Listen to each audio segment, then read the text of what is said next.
আছে আমাদের সমাজে মধ্যবিত্ত কিছু লোক আছে যারা লোক লজ্জা মানুষের কাছে চাইতেও পারে না, মানুষের কাছে যেতেও পারে না।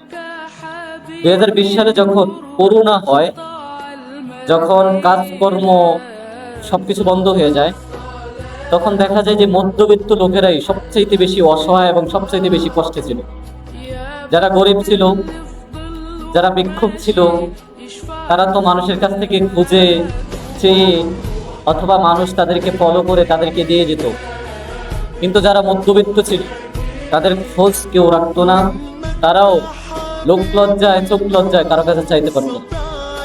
কোরবানও এমন কিছু মানুষ আমাদের সমাজে রয়েছে, আমাদের দেশে রয়েছে, কিন্তু না, অনেক আছে। আপনি খোঁজ নিলে দেখবেন অনেক আছে। তাদের গরুর গোস্ত কিনে খাওয়ার যে 1000 টাকা কেজি বা 1200 টাকা কেজি, এই 1000 টাকা দিয়ে গোস্ত 1 কেজি কিনে তাদের ছেলে সন্তান পরিবার ফ্যামিলিকে নিয়ে খাবে, এই সামর্থ্য তাদের নেই। কিন্তু যারা একেবারে গরিব, মধ্যবিত্ত না, অসহায়, একদম অসহায়, তারা তো তাদের অসহায়ত্ব নিয়ে আরেকজনের কাছে বলার একটা সুযোগ রয়েছে। কিন্তু যারা মধ্যবিত্ত, তারা না পারে মানুষকে বলতে, না পারে মানুষের কাছে চাইতে। তারা ওই যে আল্লাহর উপর ভরসা করে নিজের কষ্টটা লুকিয়ে রেখে এই কোরবানের দিন, ঈদের দিন পর্যন্ত গরুর গোশত খাবে এই আশা নিয়ে ভিতরে বসে। বাবার কাছে সন্তান এসে বলে, বাবা গরু গোশত আনবা না। মায়ের কাছে গিয়ে বলে, আম্মা গরু গোশত আনবা না।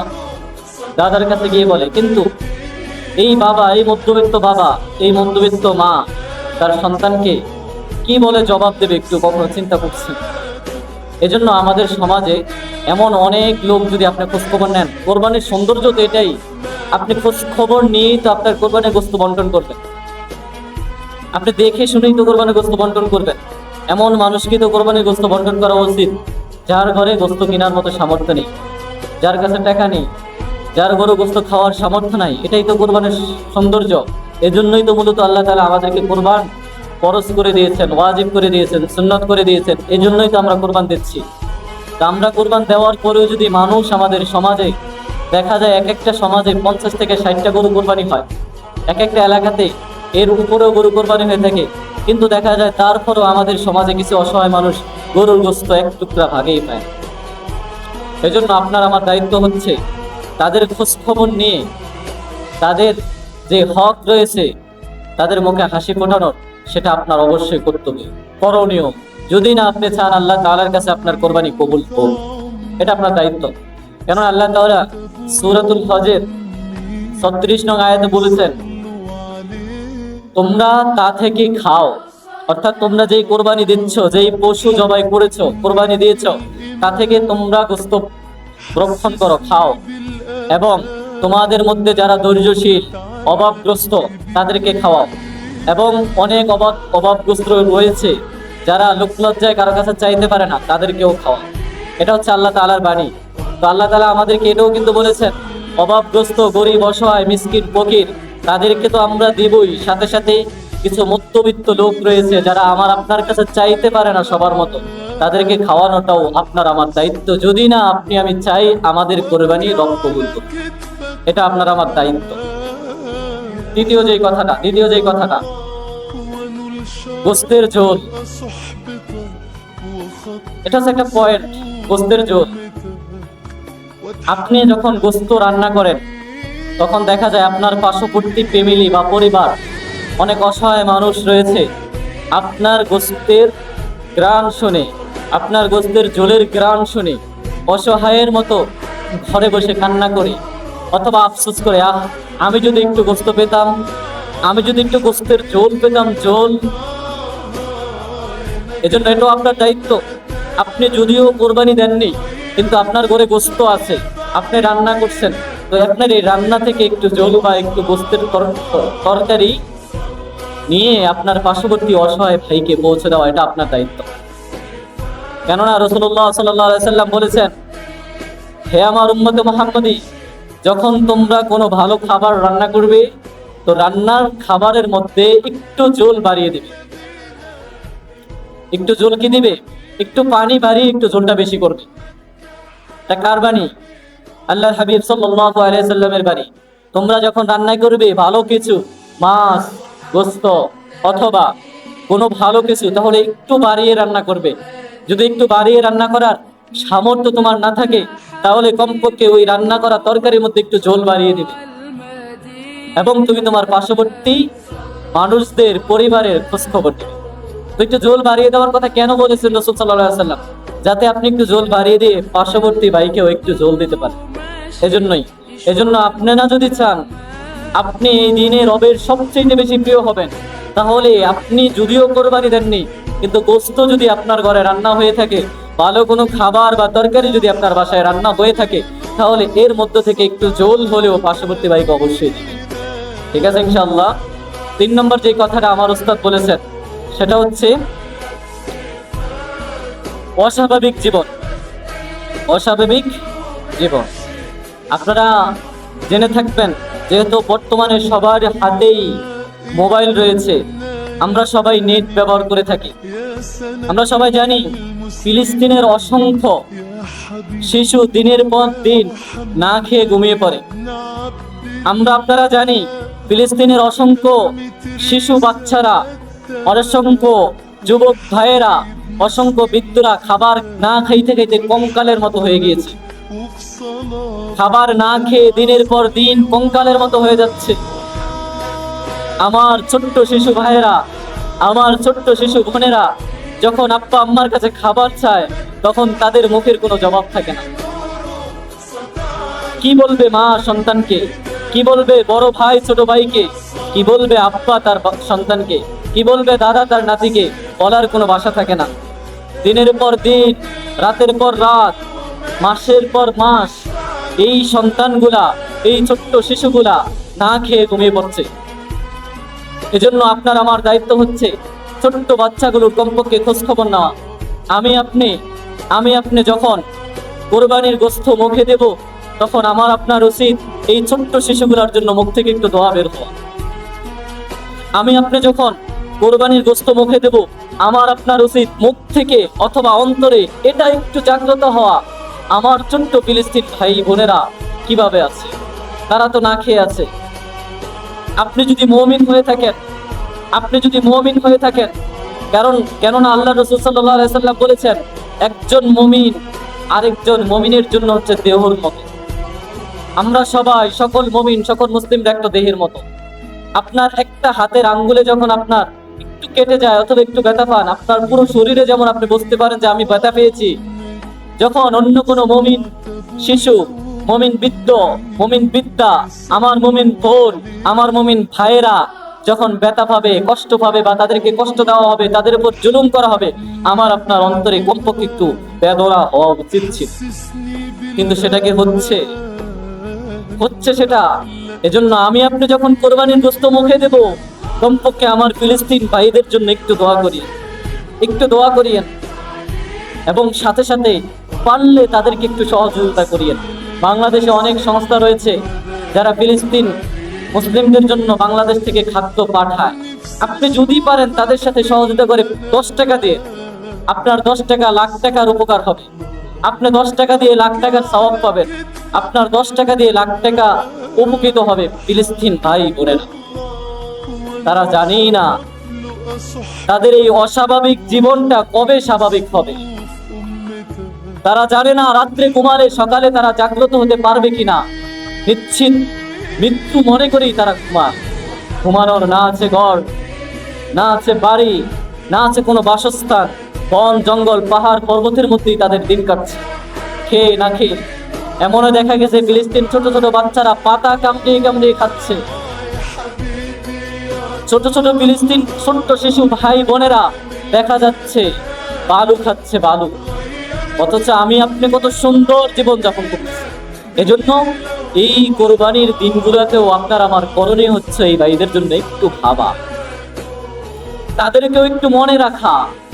এটা আপনার আমার দায়িত্ব, এটা আপনার আমার কর্তব্য। একটু মনে রাখেন, আমার ভাইদেরকে একটু মনে রাখেন ভাইয়া। এজন্য 3 নম্বর হচ্ছে এটা, আমরা যখন খাবো গোশত, আমাদের মুখ থেকে মন থেকে আমাদের ফিলিস্তিন ভাইদের জন্য একটু দোয়া বের হোক। 4 নম্বর যেই কথাটা আপনাদেরকে বলতে চাচ্ছি, সেটা হচ্ছে সুদানের ছোট ছোট শিশু শিশু ভাই বোনেরা একই কথা ফিলিস্তিন ভাইদের মতো, ফিলিস্তিন বোনদের মতো বলতেছে, আমাদের অপরাধ কি ছিল? আমাদের অপরাধ কি ছিল? সুদানের অসহায় শিশুদের করুণ চোখের নীরব আর্তনাদ দেখলে নিজেদের বড় অপরাধ মনে হয় আমাদের। আপনারা কি নেটে দেখতেছেন না? ছোট ছোট বাচ্চাদেরকে কল্লা ফেলে হত্যা করতেছে, ছোট ছোট বাচ্চাদেরকে টুকরো টুকরো করে হত্যা করে নদীতে ফেলে দিচ্ছে। আপনারা কি দেখেন না এগুলো? ছোট ছোট শিশু বোনদেরকে দর্শন করার পর মাটিতে পুঁতে ফেলা হচ্ছে, ছোট ছোট ভাইদেরকে মারার পর টুকরা টুকরা করে নদীতে ভাসিয়ে দেওয়া হচ্ছে। তারা কেমন জানে আমাদেরকে ডাকিয়ে বলতেছে, বিশ্ব মুসলিমকে ডাকিয়ে ডাক দিয়ে বলতেছে, আমাদের অপরাধটা কি ছিল? আমাদেরকে নিয়ে কি তোমাদের একটু ভাবা উচিত ছিল না? আমাদের কি তোমাদের একটু মনে রাখা উচিত ছিল না? আমরা কি তোমাদের ভাই না? আল মুসলিম আকুল মুসলিম, রসুলের হাদিসের ভাষ্য অনুযায়ী, রসুলের বক্তব্য অনুযায়ী, রসুলের ভাষা অনুযায়ী, ইসলামের শরিয়া অনুযায়ী আমরা কি তোমাদের ভাই না? আমাদের জন্য কি তোমাদের একটু চোখের পানি পড়া উচিত ছিল না? সুদানের ছোট ছোট শিশু ভাইয়েরা এটাই আমাদেরকে ডাকতে বলছে। তাদের শুকিয়ে যাওয়া মুখ, ক্লান্ত চোখ, হাড় বের হয়ে আসা ছোট্ট শরীর, তাদের নীরব চাহনি যেন পুরা মানবতাকে প্রশ্নের মুখে ফেলে। আর ডাক দিয়ে আমাদেরকে বলতেছে আমাদের অপরাধটা কি ছিল। এই কোরবানি আমরা তাদেরকেও যাতে বলে না যাই, এই কোরবানি যাতে আমরা তাদেরকেও ভুলে না যাই, আমাদের তাদেরকে বলা উচিত না ভাই বোন, আমাদের তাদেরকে বলা উচিত না। তারাও তো আমার আপনার মতোই মানুষ, তারাও তো কারো না কারো মায়ের ছেলে, তারাও তো কারো না কারো মায়ের আদরের সন্তান, তারাও তো কারো না কারো মায়ের রাজকন্যা, হ্যাঁ, কারো না কারো বাবার রাজপুত্র। এজন্য তাদেরকে বললেন না, একটু মনে রাখেন, একটু মনে রাখেন। এই খুশি আনন্দের মধ্যে তাদেরকে ভুলে যাওয়া উচিত না আপনার আমার। 5 নম্বর যে কথাটা আমি আপনাদেরকে বলতে চাচ্ছি, কিছু মানুষ আছে দেখবেন এরকমটাই মনে আশা করে বা বলে, আল্লাহ চাইলে একদিন আমরাও গোশত খাবো, আল্লাহ চাইলে একদিন আমরাও গোশত খাবো। কিছু অসহায় মা, কিছু বিধবা মা তার সন্তানকে শুকনো ভাত খাইয়ে দিয়ে বলতেছে, যখন তার সন্তান মাকে বলে, মা আমাকে গোশত দিবা না, তখন এই অসহায় বিধবা মা তার সন্তানকে ডাক দিয়ে বলতেছে, বাবা আল্লাহ যদি চায় আমরাও একদিন গোশত খাবো। আপনি আমি কি দেখিনি এগুলো? আপনার আমার কি খোঁজ নেওয়া উচিত ছিল না? কোনো বিধবা অসহায় মা আছে কিনা, কোনো অসহায় সন্তান আছে কিনা, তাদেরকে খোঁজ নিয়ে তাদের বাসা পর্যন্ত পৌঁছে দেওয়া কি আমার আপনার দায়িত্ব ছিল না? বলেন ভাই, এটা কি আমার আপনার দায়িত্ব ছিল না? এই কথাটা আপনি কেমন মনে করেন? যখন সন্তান মার কাছে গোশত চায়, তখন মা বলে, আল্লাহ চাইলে আমরাও একদিন গোশত খাবো। কত কঠিন একটা কথা, হৃদয়ে কেঁপে ওঠার কথা। আপনি কোরবান দিয়েছেন, অথচ আপনার এলাকায় 50 থেকে 60টা গরু কোরবান হয়, অথচ পাশের একজন ভাই ও মা, অসহায় মা, বিধবা মা তার সন্তানকে বলতেছে, আমরাও আল্লাহ যদি চায় একদিন খাবো। এটার জন্য আল্লাহর কাছে আপনার জবাবদিহি দিতে হবে। আল্লাহ আপনাকে ধরবে, তোর একটা বোন, তোর একটা মা, তোর একটা ভাই কোরবানের গোশত খেতে পারে না, আফসোস নিয়ে বলেছিল আল্লাহ যদি চায় আমরাও একদিন খাবো। তুই কেন তার খোঁজ নিলি? কেন খোঁজ নিলি না তুই? এজন্য আমার আপনার দায়িত্ব এটা, খোঁজ নিয়ে নিয়ে কোরবানের গোশত পৌঁছে দেওয়া। আমরা কোরবান কেন দিচ্ছি? আমরা গোশত খাওয়ার জন্য? এটাই কি কোরবানের মাকসাদ ছিল? হ্যাঁ, কোরবানের মাকসাদই হচ্ছে অন্যকে খুশি করা, গোশত খাওয়ানোর মতো। আমরা আল্লাহকে সন্তুষ্টি করব, আল্লাহর জন্য নামাজ, আল্লাহর জন্য কোরবান, এটা বুঝবো কিভাবে? এটার মাধ্যমটা কি? পরকে খুশি করা, মুসলিম অপর ভাইকে খুশি করা। কোরবানের মাকসাদ কিন্তু এটাই কোরবানের সুন্দর।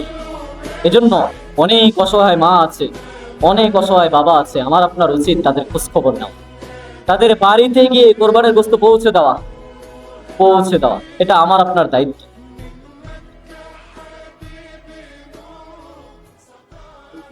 কিছু এতিম ছেলে, অনাথ শেষ ছেলে দেখবেন অনেক বাড়িতে রান্না হচ্ছে গরুর গোশত, গ্রাম রাস্তা পর্যন্ত চলে আসে। ওই ছোট্ট এতিম অনাথ ছেলে বাড়ির দরজার সামনে গিয়ে গোশতের গ্রাম নিয়ে নিজের মনটাকে শান্ত করতেছে। তার চোখ কথা বলে যদি একটু চাইতে পারতাম, কিন্তু মুখে সাহস নেই, সাহস করে বলতে পারে না আমাকে একটু দেন না। এরকম আপনার বিশ্বাস হচ্ছে না? এগুলো বিশ্বাস না হলেও এটাই কিন্তু বাস্তব। অনেক আছে, আমি আপনি হয়তো দেখি না, আমি আপনি হয়তো বুঝি না, তারা অভিনয় করে যাচ্ছে, মিথ্যে অভিনয়। তারা সুখে নাই, তারা খাচ্ছে না, তারপরেও তারা যেন গরুর গোশত খাচ্ছে, এটা আপনাকে আমাকে বোঝাচ্ছে। এজন্য এই অসহায় অনাথ শিশুদের চাহনি দেখে, চোখ দেখে আপনার বোঝা উচিত ছিল এই ছেলেটাও গোশত খায়। আপনার খোঁজখবর নেওয়া উচিত ছিল। অনেক এতিম ছেলে আছে, অনাথ ছেলে আছে, বছরকে বছর যায়, পুরো বছরে এক টুকরা গরুর গোশত খেতে পারে না। প্রত্যেকটা সন্তান, প্রত্যেকটা অনাথ ছেলে, প্রত্যেকটা অসহায় মা এই আশা থাকে তার সন্তানকে কোরবানি একটু গরুর গোশত খাওয়াবে। কোরবান আসলে হয়তো তার সন্তান একটু এক টুকরা গরুর গোশত পাবে। এতেই অনাথ ছেলেটা এটাই মনে করে। এজন্য আমার আপনার দায়িত্ব, কর্তব্য তাদেরকে খুঁজে খুঁজে এটুকু করা। আরেকটা কথা বলতে চাচ্ছি, আপনাদের এলাকাতেই অদূর এক এলাকায় হয়তো কোনো বৃদ্ধা বাবা বুক পেতে আশায় বসে আছে, আমি যদি এক টুকরো গরুর গোশতই কোরবানি খেতে পারতাম। কিন্তু ওই বৃদ্ধা বাবা, চাচা, দাদা আপনার আমার কাছে চোখ লজ্জায় চাইতে পারেন, আপনাকে আমাকে খুলে মুখ খুলে বলতে পারে না, বাবা আমার একটু গোশত খাইতে মন চায়, আমার একটু মন চায় গোশত খাইতে, একটু বলতে পারেন। এজন্য আমাদের উচিত সবার খোঁজখবর রাখা। এই যে কয়েকটা বিষয় আপনাদেরকে বলেছি, মধ্যবিত্ত মানুষদের খোঁজখবর রাখা আপনার আমার দায়িত্ব, কর্তব্য। মধ্যবিত্ত মানুষদের খোঁজখবর রাখা আমার আপনার দায়িত্বের কর্তব্য। আমি আপনি কোরবান না দিলেও যদি কোরবানের গোশত পাকাই বা রান্না করি, তাহলে পার্শ্ববর্তী কোনো ভাই যদি অসহায় থাকে, রান্না করার মতো কোনো তরকারি সে বা গোশত রান্নাই করে না, তাকে একটু ঝোল হলেও দেওয়া, এটা আমার আপনার দায়িত্ব। 3 নম্বর হচ্ছে ফিলিস্তিন ভাই বোনদের সে আর্তনাতে, সেই কষ্টে, সেই নির্যাতনের খুব কষ্ট হলেও আমাদের মনে অনুভব হওয়া উচিত ছিল। এটাই বলবো সর্বশেষ, ওই ভাইদের জন্য যখন আপনি কোরবানের গোশত মুখে দিবেন, কমপক্ষে যাতে আপনার অন্তর থেকে তাদের জন্য একটু দোয়া করেন, যদি পারেন তাদের জন্য একটু সাহায্যের হাত বাড়িয়ে দিন। 4 নম্বর যেই কথাটা আমি বলেছি, সুদানের ছোট ছোট শিশু ভাইয়েরা কেমন জানে ডাক দিয়ে আপনাকে আমাকে বলতেছে, হাই ভাইয়া, বোন, আপু, মা, আমার অপরাধটা কি ছিল? কেন আমাকে তোমরা ভুলে যাচ্ছ? কেন আমাদের কথা তোমাদের মনে নাই? তোমরা কি দেখছো না আমাদের উপর কত নির্যাতন চলতেছে? তোমরা কি দেখতেছো না? বাস্তববাদী এই কথাটা আমি আপনাদেরকে বলেছি, সেটা হচ্ছে কোন অসহায় বিধবা মা তার সন্তানকে কেমন জানে বুঝ দিচ্ছে, আমরাও একদিন খাবো। কি আল্লাহ যদি চায় আমরাও একদিন খাবো, এ কথা বাইর হওয়া আপনার আমার জন্য খুবই লজ্জিত। একজন মা তার মুখ থেকে একথা বের করা কোরবানিও, এটা খুবই লজ্জার বিষয়। 6 নম্বর, কোন ছোট্ট শিশু, এতিম অনাথ ছেলে হয়তো আপনার আমার দরজার সামনে এসে গোশতের গ্রান নিয়ে মনে মনে চিন্তা করছে, আমি একটু গোশতের ঝোল, কমপক্ষে ঝোল যদি খেতে পারতাম, তার চোখ কথা বলে যদি একটু চাইতে পারতাম, কিন্তু তার মুখ থেকে এই কথাটা সাহস হয় না বের করা, ভাইয়া আমাকে একটু গোশত দেন না, মা, চাচি আমাকে একটু গোশত দেন। সর্বশেষ যে কথাটা আমি আপনাদেরকে বলেছি, হয়তো আপনাদের এই এলাকাতেই অনেক বৃদ্ধ বাবা রয়েছে, গোশত কেনার সামর্থ্য নেই বা কাজই করতে পারে না, ছেলে সন্তান তার খোঁজ খবর রাখে না, সেও একটু চিন্তা করতেছে, মনে অনুভব করতেছে, আমার কোনো সন্তান যদি আমাকে একটু গোশত দিয়ে যেত, আমার কোনো ভাই যদি আমাকে একটু গোশত দিয়ে যেত।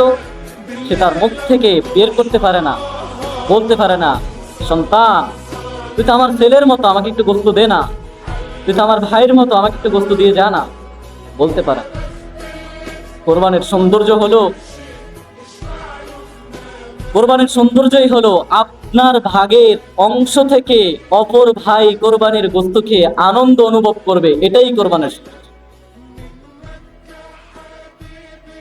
3টা ভাগ কোরবানির গোশত হবে, এক ভাগ আপনার জন্য, আপনার ফ্যামিলির জন্য, এক ভাগ আপনার আত্মীয় স্বজনদের জন্য, এক ভাগ অসহায়, গরিব, দুঃখী যারা বস্তু কেনার একদমই সামর্থ্য নেই তাদের জন্য। কিন্তু এই তিনটা বন্টনই আমরা করি না, ঠিকমতো করি না, করি কিন্তু ঠিকমতো করি না। আমাদের কাছে কিছু অসহায় মানুষ আসে, তারা অসহায় কিনা সেটাও আমরা খোঁজ নিই না, দিয়ে দেই। অথচ কত অসহায় মানুষ আছে, মধ্যবিত্ত মানুষ আছে, বাবা আছে, বিধবা মা আছে, তারা আপনার কাছে আসে না, চায় না। আপনার উচিত ছিল তাদের কাছে পৌঁছে দেয়, আপনি দিলেন না। আল্লাহ তাআলা বলেছেন, তোমরা খাও এবং অসহায়, গরিব, মিসকিন, লোক লজ্জায়, চোখ লজ্জায় তোমার কাছে চাইতে পারে না, তাদেরকেও কি খাওয়াও। এটাই হচ্ছে মূলত কোরবানের মূল মাকসাদ। এগুলো যদি আপনি না করেন, আপনার কোরবান আল্লাহ তাআলার কাছে জানি না কবুল হবে কিনা। আল্লাহ তাআলা কবুল করার মালিক, কিন্তু কবুল করার মাধ্যম তো অসহায়, মিসকিন, গরিব মানুষগুলাই নাকি? হ্যাঁ, এটা কিন্তু মাধ্যম। এজন্য আমার আপনার কাছে, আপনাদের কাছে বিশেষ অনুরোধ থাকবে, এখনো কিন্তু সময় আছে। আজকেও কিন্তু অনেকে কোরবান দিচ্ছে, কালকেও দিবে, কালকে মাগরিবের আগ পর্যন্ত দিতে পারবে কোরবান। এজন্য আপনার করণীয় হচ্ছে জান্নাত, খোঁজখবর নেন, পাড়া প্রতিবেশীর খোঁজখবর নেওয়া। নামাজ পড়া যেরকম ইবাদত, রোজা রাখা যেরকম ইবাদত, দান সদকা করা যেরকম ইবাদত, আপনার পার্শ্ববর্তী ভাই বোন, পরিবার পরিজনদের খোঁজখবর নেওয়াও আপনার জন্য এটা আল্লাহ তাআলা ইবাদত। যে কথাগুলো আমি আপনাদেরকে বলেছি, একটু চিন্তা করে দেখিয়েন যে আসলে আমি কাউকে কষ্ট দেওয়ার জন্য বলিনি, কিছু বাস্তব কথা আমি আপনাদের সামনে উল্লেখ করেছি।